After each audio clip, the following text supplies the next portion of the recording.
Queen Bean Coffee Truck right here in Wilmington, Mass. Yep, so originally from Malden. So graduated Malden High School, class of 2004, moved around a little bit, went from Malden to Revere to Salem, landed in North Andover, and then we decided we needed a bigger house. So we landed on Wilmington. We thought it was a great town, heard lots of great things about it. I have some friends that live in Wilmington, so this is where we settled. Sure, so that's a great question. So I did work at Starbucks when I was about 19, 20 years old at one of the busiest Starbucks in all of Massachusetts, the one on Boylston Street. So before 10 a.m., we probably saw close to 10,000 people. Very busy store. So right after the pandemic hit, we were all working from home remotely. I was with a newborn. My daughter was about 6 months old, working from home remotely. We lived in a townhouse complex in North Andover, and the ice cream truck used to come around 5, 10 times a day. And I thought to myself one day, wouldn't it be great for all us working parents from home to have a coffee truck come around? And the idea was kind of born. And then about 18 months ago, I was telling my friend the story, and he thought it was a great idea, and he decided to cut me a check and give me the money up front to start the business. And we just celebrated our 1-year anniversary, and here we are today.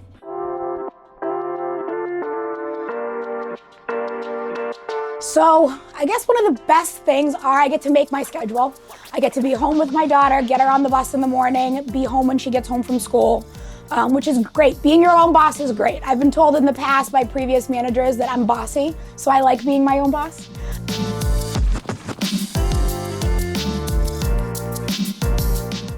Probably the worst downfall is I'm probably on my phone probably 15 hours a day when I'm not working on the actual coffee truck promoting. Can get a little tedious, a little annoying being on your phone on social media and things like that all day.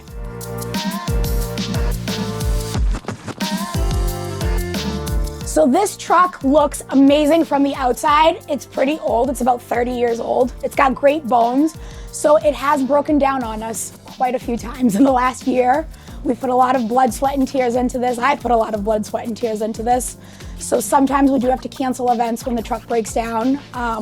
Thank God all of my customers are very understanding and they reschedule. They understand business is business. Sometimes things happen and you have to shut down.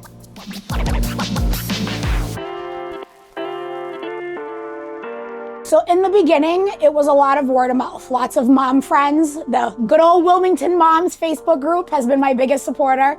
That Wilmington group can run the world, let me just tell you. So, promoting on social media has been huge. School drop-off line was kind of how I got started. I would take my daughter to school and then I'd park in front of the school for school drop-off. Lots of parents stuck in that drop-off line in the morning. Wouldn't it be great to have a fresh cup of coffee? And then weekends, Saturday, Sunday sports, huge. This year I'm sponsoring the Wilmington Youth Soccer League, so I will be at the soccer field at Shawsheen every Saturday from 8 to 2 or 3 p.m. And then lots of corporate events. Lots of people hear about me on social media. When you Google coffee truck or a coffee vendor, I'm actually the first one that comes up because I'm the only mobile coffee vendor. There's lots of trucks and trailers, but there's not like an actual ice cream truck type, coffee vendor if we're gonna get statistic.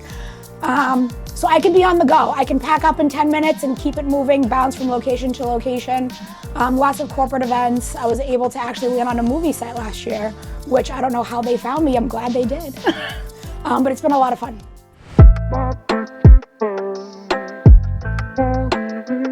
So the most popular drink on the menu, I have 2. One is the caramel macchiato. So it's 2 shots of vanilla, caramel syrup, and then you steam the milk, and then 2 shots of espresso, and then you pour the espresso on top. I probably make about 1,000 of those a week. And then our cold brew. So it's the Queen Bean cold brew. So it's a dark roast that I get directly from Brazil. That's where my family's from originally. My aunt ships me cases of it from Brazil every month, and it steeps for 36 hours. It is absolutely delicious and smooth. I am not a fan of flavored coffee. I'm kind of a plain Jane kind of person. So I just do a regular latte, non-fat milk, very simple, very easy.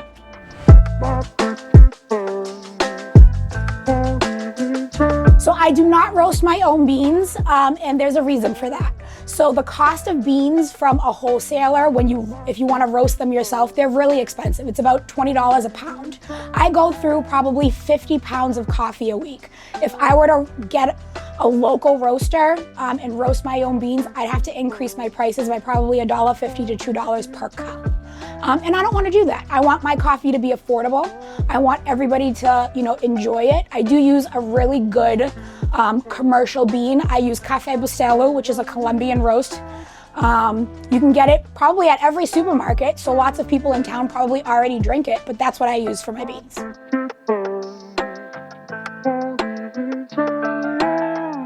I would love to have a franchise someday and have like a fleet of Queen Bean coffee trucks.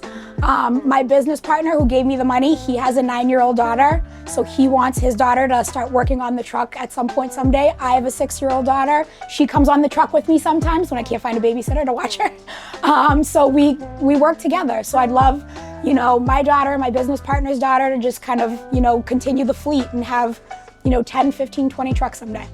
Besides the original startup cost, my weekly overhead is really minimal. My monthly overhead is minimal, so I can keep my prices the same. We haven't had a price change, knock on wood, since we've been in business. In the last year, I try to keep things as steady as possible. If you have a milk alternative, we don't upcharge for that. Everything is the same price, taxes already included, so if you get a $5 coffee, you're paying $5.